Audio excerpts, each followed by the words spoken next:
잠이 안 오는 게 아니라 밤마다 깨고 계셨을 겁니다. 여러분, 이 말이 무슨 뜻인지 아시겠어요? 불면증이랑은 다른 이야기입니다. 잠드는 건 금방 잠들어요. 그런데 문제는 그 다음이에요. 새벽 2시, 3시, 4시에 눈이 떠지고 다시 잠들어도 또 깨고 그렇게 아침이 오는 거죠. 그러면서 생각하시는 겁니다. 나이 들면 원래 이런가 보다. 화장실 가려고 깨는 건 어쩔 수 없지. 그런데요, 여러분, 지금 나가시면 이유를 모르고 지나가게 됩니다. 왜냐하면 밤에 화장실 때문에 깨는 게 나이 탓만은 아닐 수 있거든요.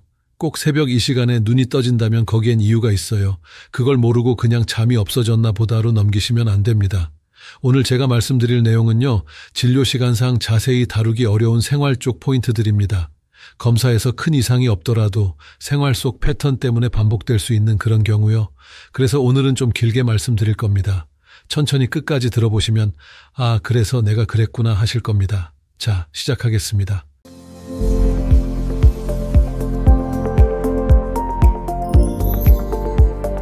여러분, 생각해 보세요. 젊었을 때부터 몸이 좀 불편해도 그냥 넘기셨죠? 아침에 일어나면 남편 밥부터 챙기고 애들 도시락 싸고 설거지하고 빨래하고 그러다 보면 본인 아침은 대충 먹거나 아예 거르고 점심도 마찬가지고요. 저녁도 가족들 먼저 차려놓고 남은 반찬으로 후딱 먹고 설거지 들어가는 거 아니었습니까? 그렇게 살다 보니까요. 몸이 보내는 신호를 무시하는 게 습관이 됐어요. 속이 안 좋아도 소화제 먹으면 되지. 허리가 아파도 파스 붙이면 되지. 다리가 저려도 조금만 쉬면 괜찮아질 거야. 이렇게 넘기고 또 넘기고. 그런데 잠도 똑같습니다. 밤에 몇 번 깨도 그냥 그러려니 하고 넘겼어요. 다시 잠들면 되니까요. 하지만 여러분, 자는 동안 몸이 계속 깨고 있었을 수 있습니다. 겉으로는 잠든 것 같지만 몸 안에서는 쉬지 못하고 있었던 거예요. 그게 반복되면 어떻게 될까요? 다음날 아침에 일어나면 더 피곤하죠. 온몸이 무겁고 개운하지가 않고. 그러면 또 생각하는 겁니다. 나이 들어서 그런가 보다. 아닙니다. 나이 탓이 아니에요. 잠을 못 자서가 아니라 잠이 얕았던 겁니다. 아파서 잠을 못 잔 게 아니라 잠이 얕아서 더 아팠을 수 있어요. 그래서 더 이상은 나중에 괜찮아 하고 넘기시면 안 됩니다. 특히 잠은요, 건강의 기본입니다. 잠을 제대로 못 자면 모든 게 무너져요. 면역력도 떨어지고 혈압도 오르고 혈당도 오르고 기억력도 나빠지고 우울해지고 짜증나고 이게 다 수면 부족에서 오는 거예요. 그러니까 오늘 제가 드릴 말씀을요, 가볍게 듣지 마시고 본인한테 해당되는 부분이 있으면 꼭 실천해 보세요. 이게 무슨 뜻인지 지금부터 하나씩 풀어드릴 겁니다.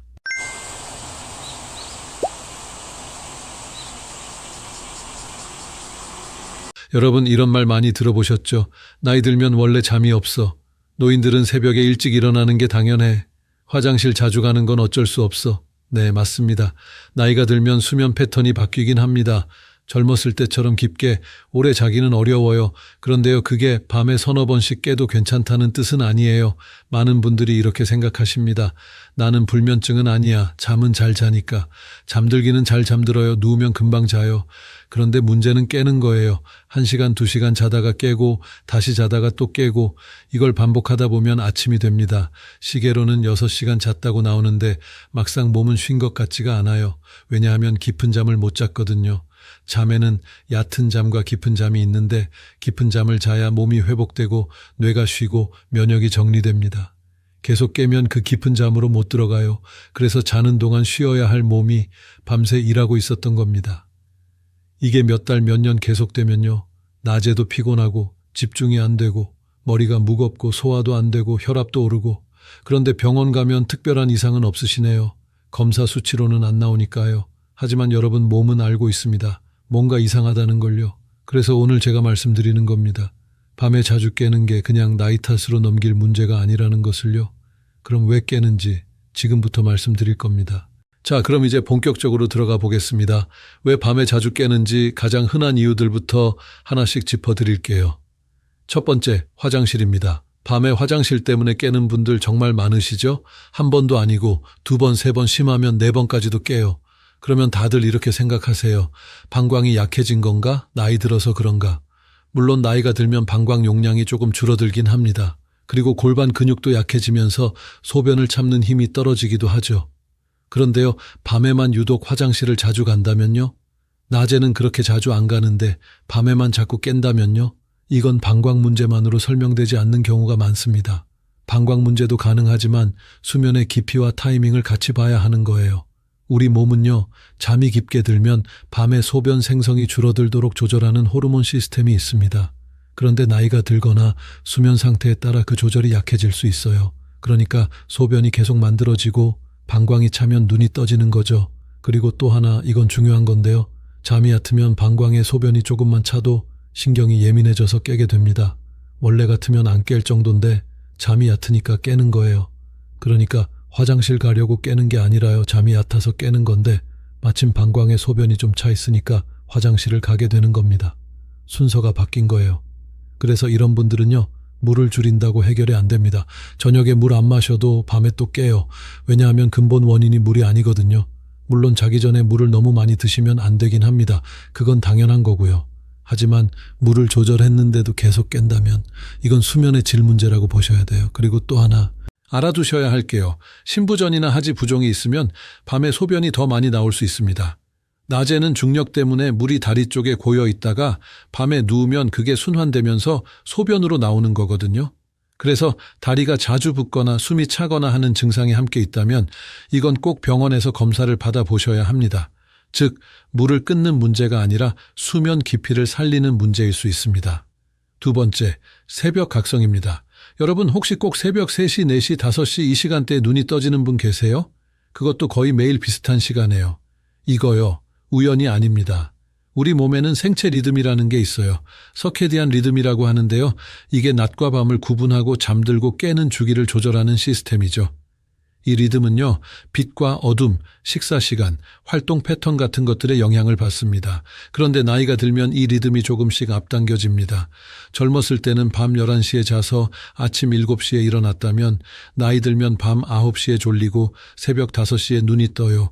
이 자체는 자연스러운 현상입니다. 문제는요, 몸의 리듬은 앞당겨졌는데 생활 패턴은 그대로일 때예요. 예를 들어볼게요.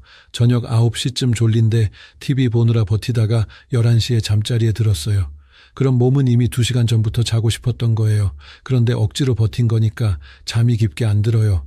그래서 새벽 3시, 4시쯤 되면 몸의 각성 호르몬이 올라가면서 눈이 떠지는 겁니다. 또 하나는 스트레스 호르몬 때문입니다. 코르티솔이라는 호르몬인데요. 이게 새벽에 조금씩 올라가면서 우리 몸을 깨우는 역할을 해요. 정상적으로는요, 아침 6시, 7시쯤 되면 이 호르몬이 최고치에 도달해서 자연스럽게 깨게 만듭니다.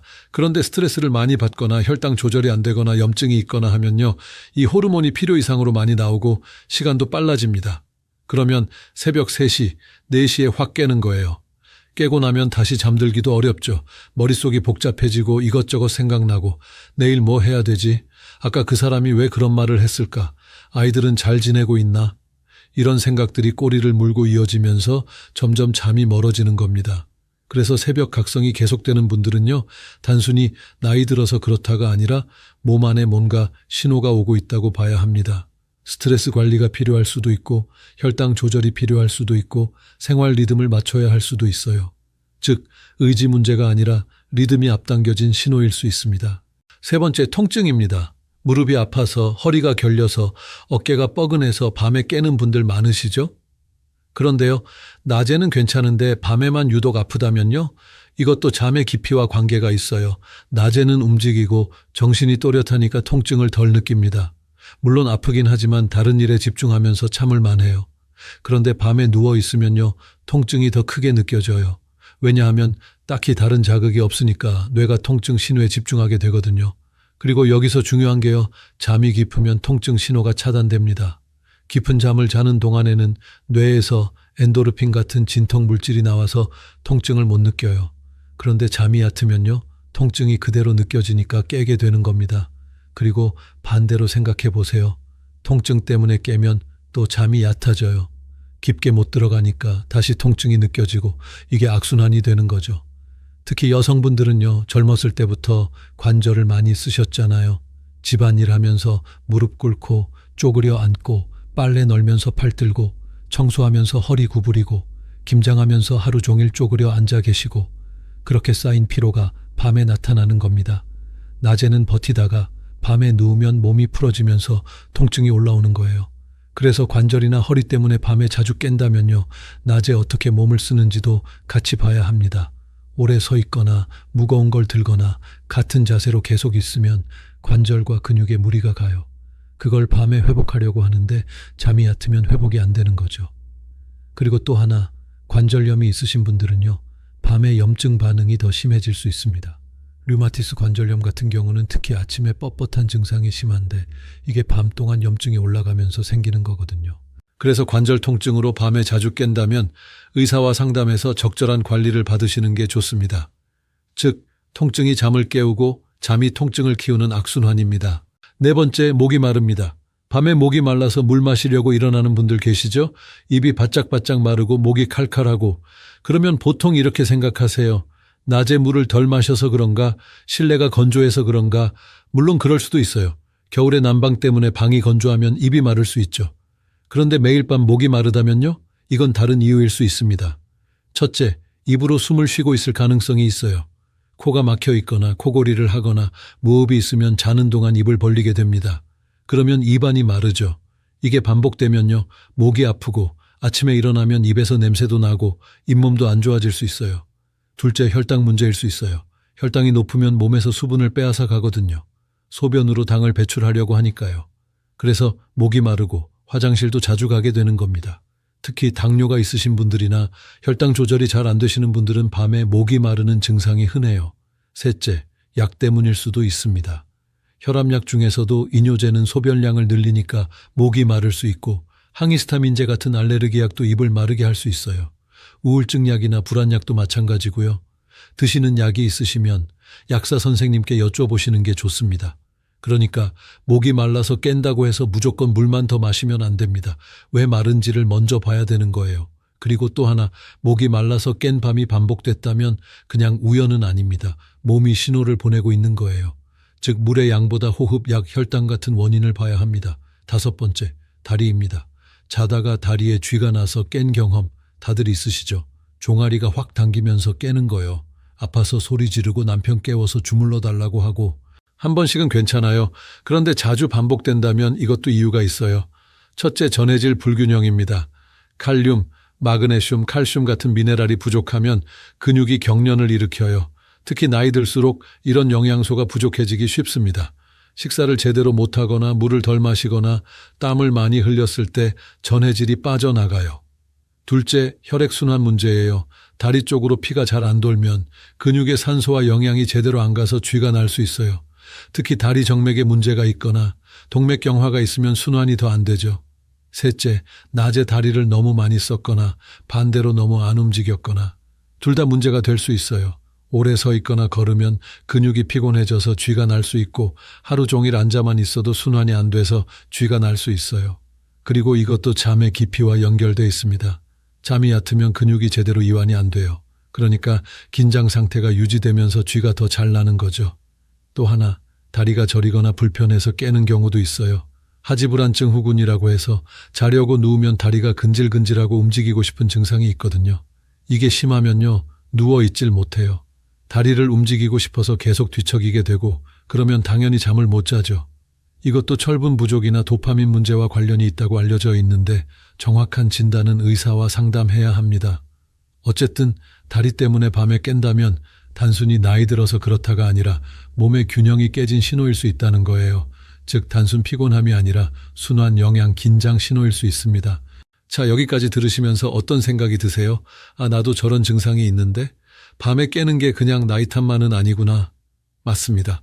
밤에 자주 깨는 건요, 대부분 몸이 뭔가 신호를 보내고 있는 겁니다. 불면증은 잠들기가 어려운 거예요. 그런데 여러분은 잠들기는 잘 잠들잖아요. 문제는 깨는 거고요. 이건 수면 유지 장애입니다. 몸 어딘가에 불편함이 있기 때문이에요. 그런데 병원 가서 검사하면 대부분 정상이라고 나와요. 아직 질병 단계까지는 아니거든요. 수치로는 기준 안에 들어와 있는데 막상 몸은 불편한 거죠. 그래서 수면제를 권하는 경우가 많은데요. 수면제는 잠드는 데 도움을 줄 수 있지만 종류와 개인 상태에 따라 깊은 잠이 줄어드는 경우도 보고됩니다. 장기간 먹으면 내성이 생길 수 있고요. 그보다는 왜 밤에 깨는지를 먼저 찾아야 합니다. 화장실 때문이라면 왜 밤에만 자주 가는지, 새벽에 깬다면 생체 리듬이 왜 흐트러졌는지, 통증 때문이라면 어디가 어떻게 아픈지 이런 것들을 하나씩 점검해야 되는 거예요. 그러니까 밤에 자주 깬다고 해서 무조건 나이 탓으로 넘기지 마세요. 몸이 지금 뭔가 말하고 있다는 걸 알아차리셔야 합니다. 자, 그럼 여기서 조금 더 들어가 볼게요. 특히 여성분들, 그것도 지금 60대, 70대 되신 분들은요, 평생 가족을 먼저 생각하면서 사셨잖아요. 아침에 일어나면 남편 밥 차리고 애들 챙기고 본인은 나중에 급하게 먹거나 아예 거르고 점심도 혼자 대충 때우고 저녁도 가족들 먼저 차려놓고 설거지부터 하고 이런 생활이 몇십 년이에요. 그러다 보니까 본인 몸 챙길 시간이 없었어요. 그리고 잠도 마찬가지예요. 밤에 가족들 다 재우고 나서 설거지 마저 하고 TV 보다가 피곤하면 그제야 자는 거죠. 그런데 그때쯤 되면 이미 몸은 긴장 상태예요. 하루 종일 움직이고 신경 쓰고 일하느라 몸이 쉴 틈이 없었거든요. 그 상태로 잠자리에 들면요, 잠이 깊게 안 들어요. 겉으로는 자는 것 같아도 몸은 여전히 긴장하고 있는 겁니다. 그래서 밤에 깨는 거예요. 그리고 또 하나, 요즘은 손주 돌보시는 분들 많으시죠? 손주 보는 게 좋기는 한데 막상 하루 종일 애 봐주고 나면 녹초가 되잖아요. 애들은 가만히 안 있으니까 계속 뛰어다니고 쫓아다니고 안아주고 밥 먹이고 기저귀 갈고, 젊었을 때도 힘든 일인데 이제 60, 70이 돼서 또 하려니 얼마나 힘들겠어요. 그러면 밤에 자려고 누워도 몸이 풀어지질 않아요. 근육은 긴장해 있고 관절은 결려 있고 정신은 또렷한데 몸은 피곤하고, 이런 상태에서 자면요, 당연히 자주 깨죠. 그리고 가만히 생각해 보세요. 하루를 어떻게 마무리하고 계세요? 저녁 먹고 설거지하고 TV 틀어놓고 소파에 앉아 계시다가 졸리면 그때 자러 가시는 거 아니에요? 그러면 몸이 제대로 쉴 준비를 못해요. 갑자기 자야지 하고 누우면 뇌는 아직 깨어 있거든요. TV에서 나오는 빛과 소리가 뇌를 자극했고 드라마나 뉴스 보면서 감정이 흔들렸고 그 상태에서 바로 잠자리에 누운 거니까요. 그래서 잠이 얕게 드는 겁니다. 젊었을 때는 그래도 괜찮았어요. 피곤하면 쓰러지듯 자니까. 그런데 나이 들면 그게 안 돼요. 몸의 회복력이 떨어지고 수면 조절 능력도 약해지니까 제대로 준비 안 하고 자면 금방 깨는 거죠. 그러니까 여러분, 잠을 잘 자려면요, 하루를 어떻게 보내는지부터 봐야 합니다. 집안일을 어떻게 하는지, 언제 쉬는지, 저녁 시간을 어떻게 보내는지, 이런 것들이 다 밤 수면과 연결돼 있어요. 그런데 잠깐 여기서 체크 한번 하고 넘어갈게요. 여러분 중에 이런 분 계세요? 1번 밤에 화장실 2번 이상 간다. 2번 새벽 3, 5시에 거의 매일 깬다. 3번 아침에 일어나면 더 피곤하다. 이 중에 2개 이상 해당되면요, 오늘 내용 끝까지 꼭 들으셔야 합니다. 이제부터가 진짜 중요한 부분이에요. 자, 그럼 이제 구체적으로 어떤 습관들이 수면을 방해하는지 하나씩 더 보겠습니다. 첫 번째, 물입니다. 여러분, 자기 직전에 물 드시는 분들 많으시죠? 약 먹으려고 물 마시고 목이 마를까봐 물 한 잔 더 마시고, 그러면 당연히 밤에 화장실 가고 싶어져요. 물론 수분 섭취는 중요합니다. 하루에 충분히 물을 마셔야 돼요. 탈수가 되면 혈액순환도 안 되고 독소 배출도 안 되고 몸이 제대로 기능을 못합니다. 그런데 타이밍이 중요해요. 하루 중에 물을 골고루 마셔야지 저녁에 몰아서 마시면 안 돼요. 특히 자기 2-3시간 전부터는 물을 조금씩만 마시는 게 좋습니다. 한꺼번에 많이 마시지 말고 저녁 식사 후에는 한 잔 정도만 천천히 마시세요. 그리고 잠들기 바로 전에는 목만 축이는 정도로만 하시고요. 이렇게만 해도 밤에 화장실 가는 횟수가 줄어들 수 있어요.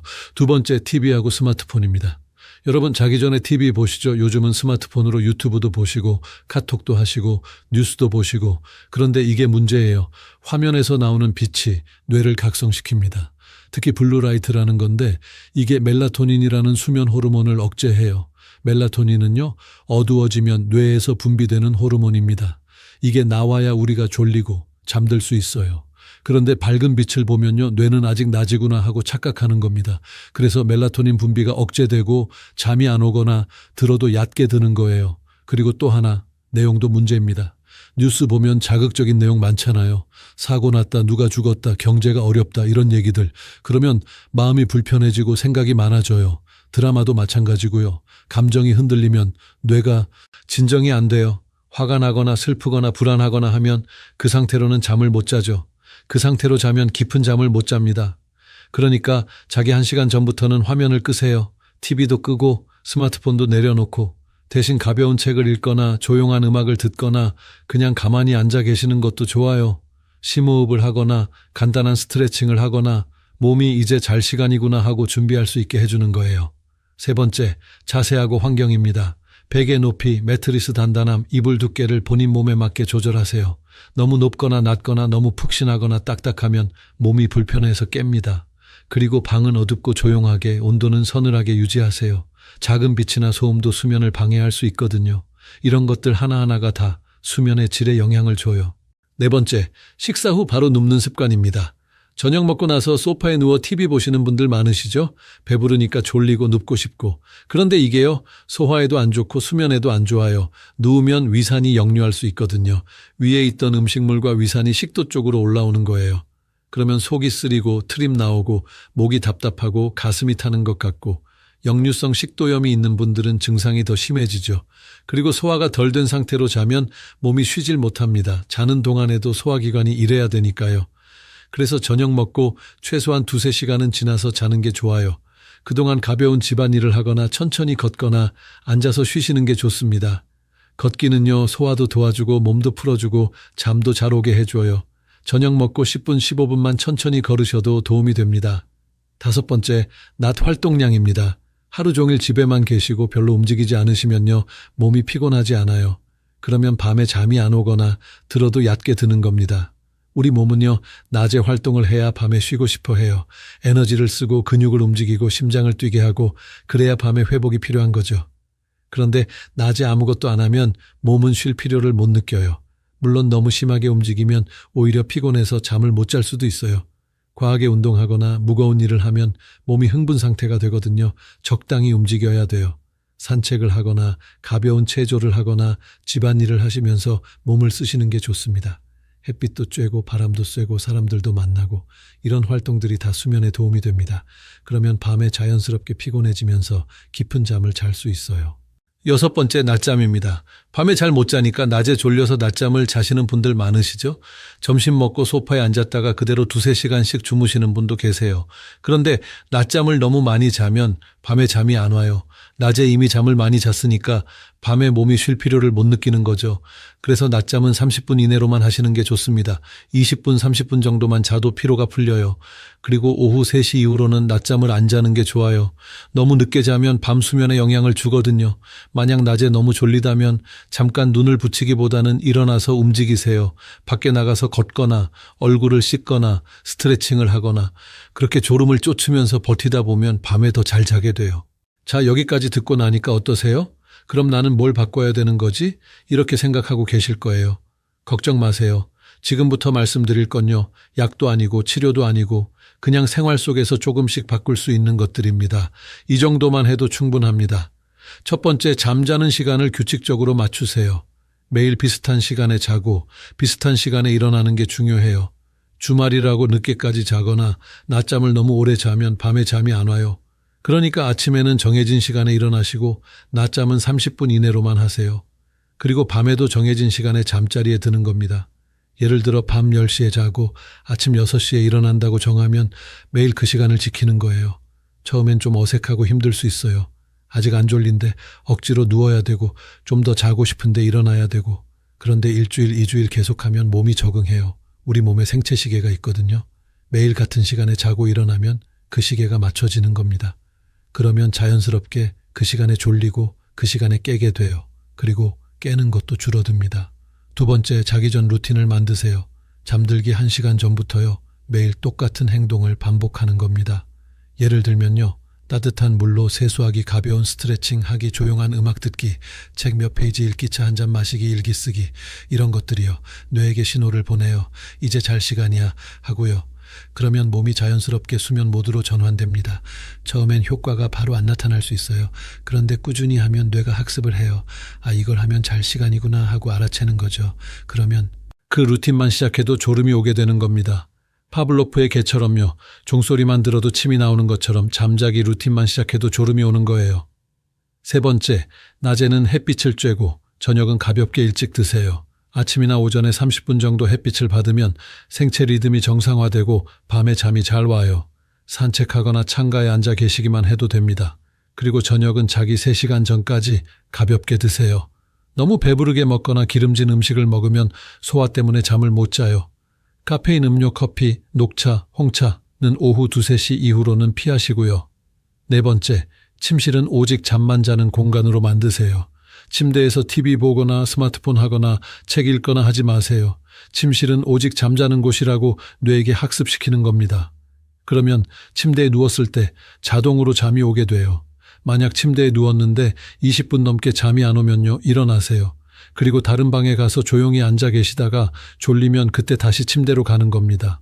억지로 누워있으면 오히려 스트레스만 받아요. 왜 잠이 안 오지? 내일 피곤할 텐데. 이런 생각하면서 불안해지죠. 그러면 더 잠이 안 와요. 그러니까 안 오면 일어나서 다른 걸 하세요. 5번째, 밤에 깼을 때 시계를 보지 마세요. 시계를 보면요, 벌써 3시야. 이제 몇 시간밖에 못 잤네. 이런 생각이 들잖아요. 그러면 불안해지고 다시 잠들기 어려워져요. 그냥 눈 감고 누워 계세요. 몸을 편하게 하고 호흡에만 집중하세요. 천천히 숨을 들이쉬고 천천히 내쉬고 잠이 안 와도 괜찮아요. 그냥 쉬고 있는 것만으로도 몸은 회복됩니다. 억지로 자려고 애쓰지 마세요. 자야 돼 하면 오히려 긴장되면서 더 잠이 안 와요. 그냥 편하게 쉬고 있다 이렇게 생각하세요. 6번째, 위에 말한 것들을 한 달 정도 해봤는데도 계속 밤에 자주 깬다면요, 의사와 상담하세요. 혹시 모를 건강 문제가 있을 수 있거든요. 수면 무호흡증, 하지불안증 혹은 갑상선 문제, 빈혈, 당뇨, 신부전 등등 이런 것들은 검사를 해봐야 알 수 있어요. 그러니까 본인이 할 수 있는 걸 다 해봤는데도 안 되면 전문가의 도움을 받으시는 게 맞습니다. 수면 클리닉이나 내과에 가셔서 증상을 말씀하시면 필요한 검사를 해주실 거예요. 자, 그럼 여기서 자주 나오는 질문들 몇 가지 정리해 드릴게요. 첫 번째 질문, 밤에 몇 번 깨는 게 정상인가요?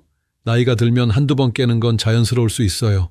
그런데 3번 이상, 특히 4번, 5번씩 깬다면요, 점검이 필요한 범위라고 보시면 됩니다. 그리고 중요한 건 횟수보다도 깨고 나서 다시 잠들기가 어려운지예요. 깼다가 금방 다시 잠들면 괜찮은데 1시간씩 깨어 있으면 문제가 되는 거죠. 그러니까 몇 번 깬다보다는 얼마나 쉽게 다시 잠드느냐가 더 중요합니다. 2번째 질문, 다시 잠들면 괜찮은 건가요? 다시 잠들어도요, 수면의 질이 떨어진 건 맞습니다. 깊은 잠의 주기가 끊어지면서 몸이 제대로 회복을 못해요. 그래서 자는 시간은 길어도 아침에 일어나면 피곤한 거예요. 그러니까 다시 잠들면 되지 하고 넘기지 마시고 왜 깨는지를 찾아야 됩니다. 3번째 질문, 병원은 언제 가야 하나요? 이런 경우에는 병원에 가보세요. 1. 밤에 4번 이상 깨는 게 몇 주 이상 계속될 때, 낮에도 너무 졸려서 일상생활이 힘들 때, 3. 운전 중에 졸음이 와서 위험할 때, 4. 코골이가 심하거나 숨이 멎는 것 같다는 얘기를 들을 때, 5. 다리가 너무 불편해서 잠을 못 잘 때, 6. 우울하거나 불안한 감정이 계속될 때, 7. 가슴이 답답하거나 숨이 찰 때, 이런 증상들은 단순히 생활 습관만으로 해결이 안 될 수 있어요. 그러니까 전문가와 상담해서 정확한 원인을 찾고 필요하면 치료를 받으셔야 합니다. 4번째 질문, 수면제를 먹어야 할까요? 수면제는요, 의사가 처방했을 때만 드세요. 임의로 사 먹거나 오래 먹는 건 위험해요. 의존성이 생길 수 있고 부작용도 있거든요. 단기간 도움을 받을 수는 있지만 장기적인 해결책은 아니에요. 그보다는 생활 습관을 바꾸는 게 먼저입니다. 만약 담당 의사가 수면제를 권한다면 왜 필요한지, 얼마나 먹어야 하는지, 언제 끊을 수 있는지를 잘 여쭤보세요. 5번째 질문, 낮잠은 자도 되나요? 30분 이내로만 자세요. 그 이상 자면 밤에 잠이 안 와요. 그리고 오후 3시 이후로는 낮잠을 안 자는 게 좋습니다. 짧게, 일찍 자는 게 포인트예요. 오늘 제가 말씀드린 내용을 정리하면 이렇습니다. 밤에 자주 깨는 건요, 나이 탓으로만 넘길 문제가 아니에요. 몸이 신호를 보내고 있는 겁니다. 화장실 때문에, 새벽 각성 때문에, 통증 때문에, 목이 말라서, 다리가 불편해서. 이유는 여러 가지인데 공통점은 하나예요. 잠이 얕다는 것. 그리고 잠이 얕은 이유는요, 대부분 생활 습관과 몸 상태에 있습니다. 물론 질병 때문일 수도 있으니까 계속 증상이 있으면 병원에 가보셔야 돼요. 하지만 많은 경우에는요, 생활을 조금만 바꿔도 좋아질 수 있어요. 잠자는 시간을 규칙적으로 하고 자기 전 루틴을 만들고 낮에 햇빛을 쬐고 저녁은 가볍게 먹고 침실을 편안하게 만들고 이 정도만 해도 충분합니다. 그리고 여러분 하나만 기억하세요. 본인 건강을 지키는 게요, 본인만을 위한 게 아니에요. 가족을 위한 겁니다. 지금은 괜찮다고 넘기고 참고 버티면요, 나중에 더 큰 문제가 됩니다. 수면 부족이 계속되면요, 면역력이 떨어지고 만성질환 위험이 높아지고 인지 기능도 떨어져요. 그러면 결국 가족들이 힘들어져요. 병원 모시고 다니고 간병하고 걱정하고. 그러니까 지금 건강할 때요, 본인을 좀 챙기세요. 잠 잘 자는 것부터요. 평생 가족 챙기느라 본인은 뒷전으로 미뤄왔잖아요. 이제는요, 본인도 챙기셔야 됩니다. 아프면 아프다고 하시고 피곤하면 쉬시고 잠 못 자면 왜 그런지 찾아보시고 그게 가족을 사랑하는 방법입니다. 건강해야 가족과 더 오래, 더 행복하게 지낼 수 있어요. 손주도 보고 여행도 가고 하고 싶은 일도 하고 그러려면 잠을 잘 자야 됩니다. 잠은 의지가 아니라 몸의 조건입니다. 참고 버티면 되지 하는 게 아니에요. 몸이 제대로 쉴 수 있게 환경을 만들어주고 습관을 바꿔줘야 돼요. 그래야 낮에도 힘이 나고 가족들 챙길 수 있고 건강하게 오래 사실 수 있어요. 그러니까 오늘은 딱 하나, 자기 전 화면 끄는 것부터 해보세요. 자기 전 스마트폰 내려놓기, 저녁 식사 시간 당기기, 낮에 산책하기, 잠자는 시간 규칙적으로 맞추기, 그리고 일주일 해보세요. 변화가 느껴질 겁니다. 물론 한 번에 다 좋아지진 않아요. 시간이 걸리죠. 그런데 안 하면 계속 그대로예요. 하면 조금이라도 나아집니다. 그리고 만약에요, 혼자 하기 어렵거나 계속 증상이 있으면 꼭 의사 선생님이나 약사 선생님과 상담하세요. 전문가의 도움을 받는 게 부끄러운 일이 아니에요. 오히려 똑똑한 선택입니다. 잠 문제는요, 방치하면 점점 더 나빠져요. 하지만 제때 잡으면 충분히 좋아질 수 있어요. 그러니까 너무 걱정만 하지 마시고 오늘부터 작은 것 하나씩 실천해 보세요. 자, 오늘 영상이 도움이 되셨다면요, 좋아요 한번 눌러주시고 구독도 해주시면 감사하겠습니다. 앞으로도 여러분께 도움이 되는 건강 정보 계속 가져올게요. 다음에 또 뵙겠습니다. 건강하세요, 여러분. 편안한 밤 되시길 바랍니다.